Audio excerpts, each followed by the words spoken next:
Well, I thought I'd show you what I'm using to catch all those steelhead with. Somebody showed me, so I might as well return the favor, pay it forward, and show you, because I want you to catch some steelhead if that's what you want to do. I'm not a gatekeeper. Gatekeeper in the fishing community is somebody who won't share with you where they caught the fish, what they were using to catch fish, how deep the fish were when they caught them. They're just like, mom's the word. They want to keep it all to them selfish selves because they think they own the fish. That's not me. That's not what I do. I want you to catch them. So I'm going to show you how I set up. I got my 8-foot, 8.5 foot rod here. It's a level wind rod or a bait casting rod. And this is my bait casting reel. That's how it sets up right there. And to operate that, you push that button and the line comes out. They're a little bit getting used to casting them. They can be challenging at times. So when you're setting up for steelhead, you want to put your bobber stop on first. That's this little unit right here. It slides right over the line. The line goes right in that black tube and it slides up the line as far as you need it to go. You slip it off the tube. It comes right off, slides right off. The tube comes off the end of the line. It gets disposed of, and that's a bobber stop. When you get it on the line, you'll have to pull these two ends really tight to cinch it onto the line so it will stay in place really tight. And then once you've got it where you want it, you just take some scissors and you nip it off right there and right there. But you do want to leave a little bit of a tail so that if it does loosen up while you're fishing, you've got something to grab onto, cinch it tight again so it doesn't slide. And the bobber stop stops the bobber at the depth that you want. So from this bobber stop to this hook is 6 feet. That's how deep I'm fishing. So the bobber stop goes on first, and then the corky bob. And what the corky bob does is it stops all of this from going past the bobber stop.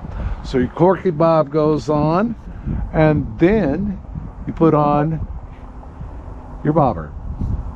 The weighted side goes down.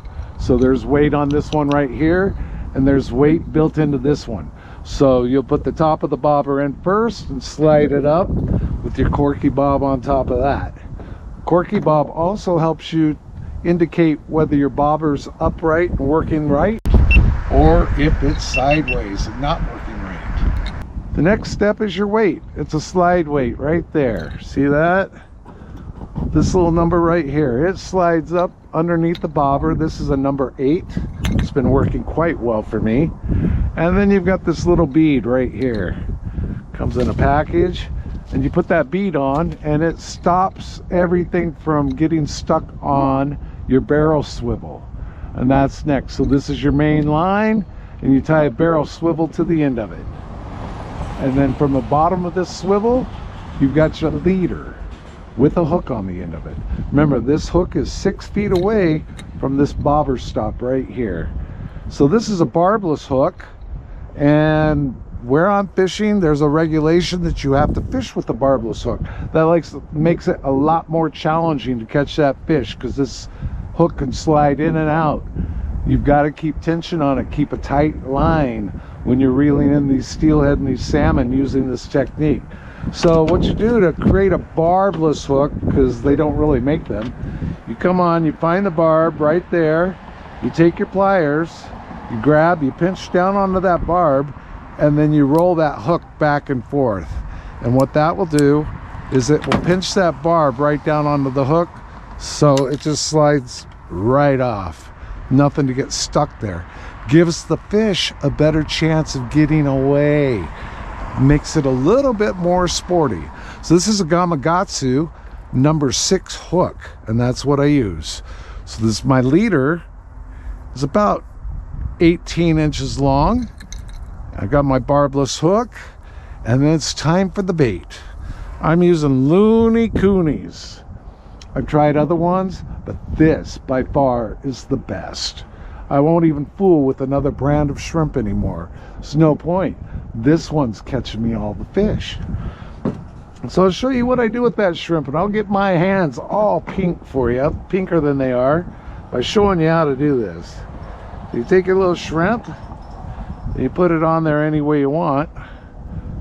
I like to go through the back, second knuckle of the shrimp, right through the back. Bring it all the way around. Come up through the head. Just like that. Slide the rest of that up. So I got the end of the hook hanging out. Then I got a little bait scent that I put on that has been working very well for me. I've had people tell me this, and I would be catching fish if it weren't for other people sharing the knowledge. So I got some lunker lotion, anise, which is kind of a licorice, and apparently fish love this. I don't know why. I hate black licorice, but they like it, so that's the important thing.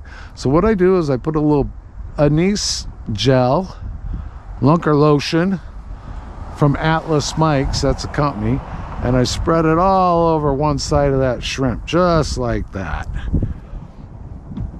Then I have another scent. This one's a Bang Shrimp saltwater formula. I'm fishing freshwater, but it's working for me, so I'm going to keep using this. This is an aerosol. So the other side of the shrimp, I just spray some of that shrimp scent, and that's what this is. It's a shrimp scent, and this is anise scent. I spray it on there, it's ready to roll. All you have to do now is cast and watch that bobber. This type of fishing, I kind of refer to it as bobber watching, because you're going to spend a lot more time watching that bobber wait for it to go down than you ever will anything else. So it's not the most exciting way to fish, but when you catch one, that's where the excitement is. So that's what I do to catch steelhead, and it works. And if you go out steelhead fishing, I hope you have some luck. Try my tricks, they work. Tight lines.